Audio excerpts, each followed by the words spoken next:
Dhe kemi rikthyer në këndin e bisedës, nderuar teleshikues. Do të përurojmë sot Hotel Grandi dhe reportazhe të tjera të autores Nerimane Kamberi. Ne kemi ftuar zonjën Kamberi në studio për të diskutuar me promovimin që do t'i bëhet veprës sot, por edhe për të diskutuar në përgjithësi për librin. Mirë se keni ardhur në studio. Atëherë, siç e tha Arketa, në orën 19:30 ishte promovimi apo në Aleancën Franceze në Prishtinë, dhe ne e dham edhe si informacion edhe tek ngjarjet e ditës. Po, më thoni, titulli është shumë interesant për shembull, edhe nëse ndajmë na shpjegohet më herët edhe e kemi lexuar edhe publikime të ndryshme për librin, është një libër me reportazhe, apo reportazhe të Kosovës për Kosovën, po të botuara në mediumet e huaja, në mediumet franceze konkretisht. Po, njerëz më pak e njohin këtë veprimtarin time, më njohin domethënë si profesorish letërsisë franceze dhe si shkrimtare, po këtë anën e gazetarisë më pak. Edhe Hotel Grandi dhe reportazhe tjera është një libër me përmbledhje reportazhesh në dy gjuhë. Unë i shkruaj në frëngjisht, original për një portal francez, dhe pastaj janë përkthyer në shqip për lexuesin ton. Janë pasuruar dhe me fotografi. Hotel Grandi pse? Kjo ishte kurrishta kryesore, me thënë drejtën. Sepse një artikull i kushtohet Hotel Grandit, sepse përveç kuptohet statuti i tij edhe fati i tij sot do të privatizohet apo jo, kjo ishte më pak e rëndësishme, është tërë historia e Grandit dhe e Kosovës dhe e Prishtinës përmes këtij hoteli. Vitin e kaluar është botuar edhe një përmbledhje reportazhe nga Nehat Islami, që ishte atëherë korespondent në Liban, është Hotel Beirut, edhe kisha idenë që vërtet edhe në shumë vende, shihet edhe në Holiday në Sarajev, hotelet në kryeqytetet ku ka ndodhur tragjedia apo ngjarje siç e kemi përjetuar, janë vende që kanë njohur shumë njerëz ku kanë lëvizur shumë gjana.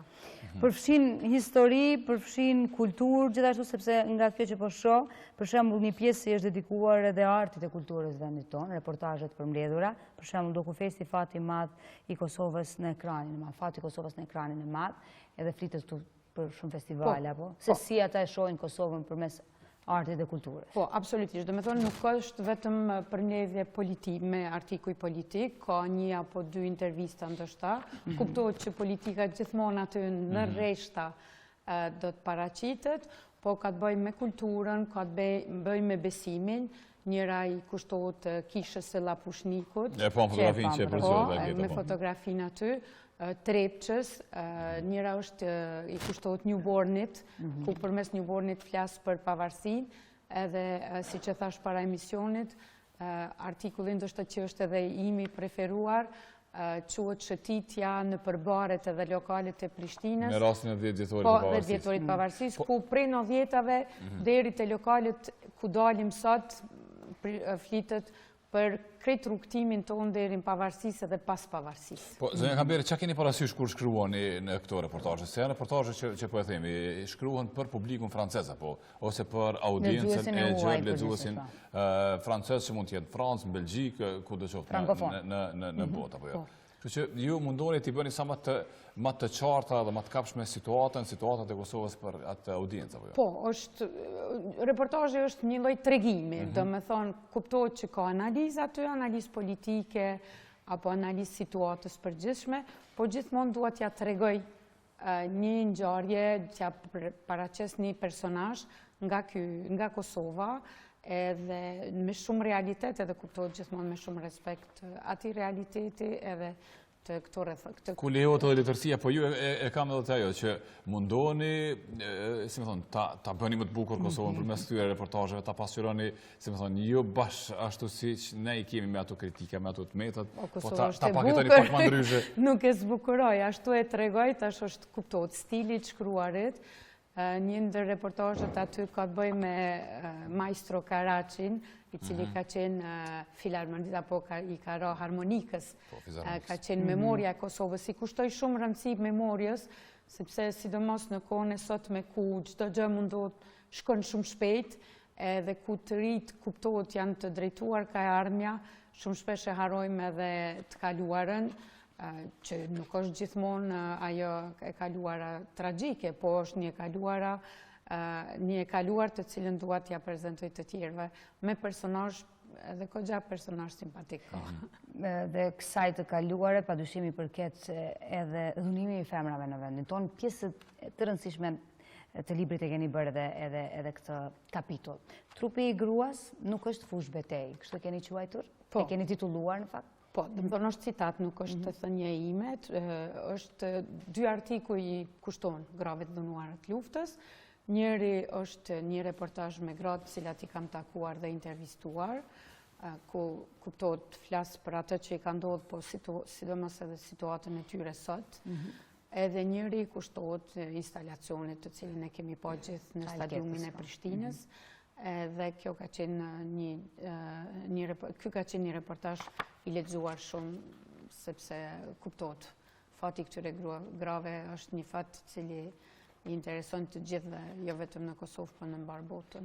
Kur jemi te gratë, po lidhemi edhe tek dita e dasmave dhe dita e grave, pasi ka qenë edhe kjo një pjesë e kushtuar për to. Po, reportazhet mi kuptohet kanë të bëjnë edhe me komunitetet e ndryshme etnike të cilat jetojnë në Kosovë. Bosnjak tipash aty për shembull. Në këtë rast është një darsëm me bosnjakëve në Sharr, po prap lidhet edhe me diasporën e bosnjakëve, edhe domethënë është një reportazh etnografik ta quajmë, po prap lidhur me situatën, kuptohet edhe komuniteti apo marrëdhëniet që kemi me serb përmes një takimi letrar në Mitrovic apo një shkollë të ndarë në Kosovë. Po, duke qenë se i botojni në portale franceze, sa ka interes tek audienca franceze për të lexuar diçka për një vend që është i largët, që nuk është se ka një lidhje ndoshta shumë emocionale edhe shumë të afërt me këtë vend? Përkundrazi kuptohet që nuk është një pjesë e lexuesve, për cilët të më thonë lufta e Kosovës nuk është larg. Ballkani është gjithmonë një rajon interesant. Ky portal do me thonë përfshin tër Ballkanin, ku jemi disa korespondent apo disa përkthyes të mediave lokale, edhe kuptohet që unë madje mbrëm u ktheva prej një konferencë ku e prezentova Kosovën në Bruksel me 20 vjetorin e luftës, kështu që Ballkani, Kosova gjithmonë janë region interesant për francez, për frankofont, apo për gjithë botën. Shëtitja e pavarësisë përmes kafeve dhe bareve të Prishtinës që e përmendëm. Jo, Martini rrotullon qebapët. Do me thënë, është edhe një pjesë e trashëgimisë sonë edhe kjo. Është pak orientale, po i vjen, po qebapët si të qoftë janë. Jo, absolutisht, po aty pikrisht, fotot janë të Hazirekës, pikrisht Ballkani është oriental, mos ta harrojmë, ka një pjesë orientale, edhe te ky reportazh im, do me thonë, unë e përfshi edhe këtë anën tonë orientale, po edhe anën tonë me kafet ku është Prishtina by night, ku shkojna në për pub, ndëgjojnë muzikë deri pas mesnate. Pra ky udhtim shkon prej Papillonit, i cili është lokali i viteve 90, ku është bë, kur ka filluar edhe tërë ngjarja e Kosovës, Hani dy Robertëve, kuptohet i famshmi, edhe deri te Soma apo ditët e natë, ku sot shkojmë të gjojmë muzikë, punojmë me laptopa.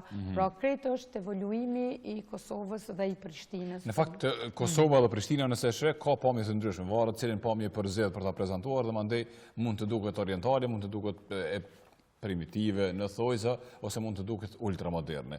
Një qytetar francez, frankofon, një qytetar evropian, lexuesi juaj, kur e sheh këtë realitet, çfarë përshtypje mund ta krijojë? Po e kupton. E sheh realitetin, e lexon edhe reportazhet e juaja, ça prek kur vije këtu? E kupton që vërtet është ashtu, edhe ajo shihet mas pari me sy, arkitektura e Kosovës të tregon nëse jemi në këtë pjesë ku RTK-ja është Prishtina e vjetër, pastaj kemi Prishtinën socialiste, me Gërmin, me Grandin, aty flas edhe për këtë trashëgimi të cilën a duhet a mos duhet ta ruajmë, pastaj i kemi ndërtesat moderne të sotme, Akademinë e Shkencave, e shohin për shembull Pallatin e Rinisë, që është prej asaj kohe para luftës. Bibliotekën kombëtare. Biblioteka është tërë një histori që e intereson, pastaj mos të harrojmë që vitin e kaluar Biblioteka Kombëtare është paraqitur edhe në Museum of Modern Arts në MoMA të New Yorkut, në kuadër të arkitekturës jugoslave,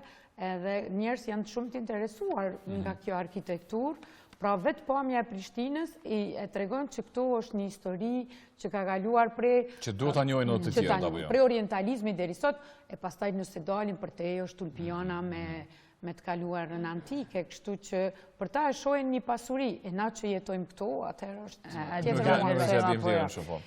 është edhe Trepça këtu, pastaj është edhe katedralja, një gëshetim i bukur kështu edhe përmes xhamive dhe përmes kishave, për të njohur në shumë dimensione këtë Prishtinën tonë të dashur. Po, unë e theksoj me ata me cilët kam biseduar librin, ky libër është edhe historia ime personale, sepse unë jam rritur në jashtë, edhe kur jam kthy verës në vendlindje, gjithmonë kjo jam rrit në një vend ku ka pasur kisha, jam kthy ka pas xhamia, edhe kjo ma ka pasuru gjithmonë, do me thonë, ma ka pasuru edhe këtë dashurin edhe për prejardhjen time, po edhe dashurin për vendin ku kam jetu edhe jam rritur. Kështu që edhe kam marrë në Kosovë fillim viteve 90-ta, e kam pa gjithë këtë rrugtimin deri me sot, edhe këtë kam dashur të ndaj me lexuesin. Cili vend është ai? Belgjika. Dhe prej moshës 14 vjeçare mirësh me shkrim edhe pikërisht atëherë është romani yt i parë. Po, atëherë kam shkruar një roman në frëngjisht, i cili është botuar edhe këtu. Aty ka qenë komplet një roman të një tinegjere oksidentale apo perëndimore, edhe tash është kjo ana tjetër, prej këtu tash dua të dërgoj një mesazh për atje. Zonja Kamberi, desha t'ju pyes edhe për reportazhin, po e lëm një rast tjetër se jeni ndër trallat që e kultivoni këtë zhanër gazetares, që është një prej më të preferuarve, edhe nuk është shumë e lehtë të shkruhet, po është një zhanër që për mua është shumë i preferuar. Në fakt tashmë mediat tona pothuajse edhe të shkruara e kanë shmangur tërësisht, nuk e di, ndoshta nuk është se kanë gjetur ose po gjejnë persona adekuat për t'i bërë ato. Ju po vazhdoni ta kultivoni sepse e keni edhe lexuesin tuaj. Shumë faleminderit. Faleminderit që ishit në studio. E miq mos harroni, në orën 19 sonte promovohet Hotel Grandi dhe reportazhe të tjera. Që pasaj takimet në libraritë tona. Në biblioteka gjithsesi.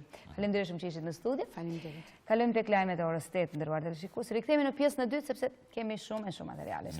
Mos e largoni, po.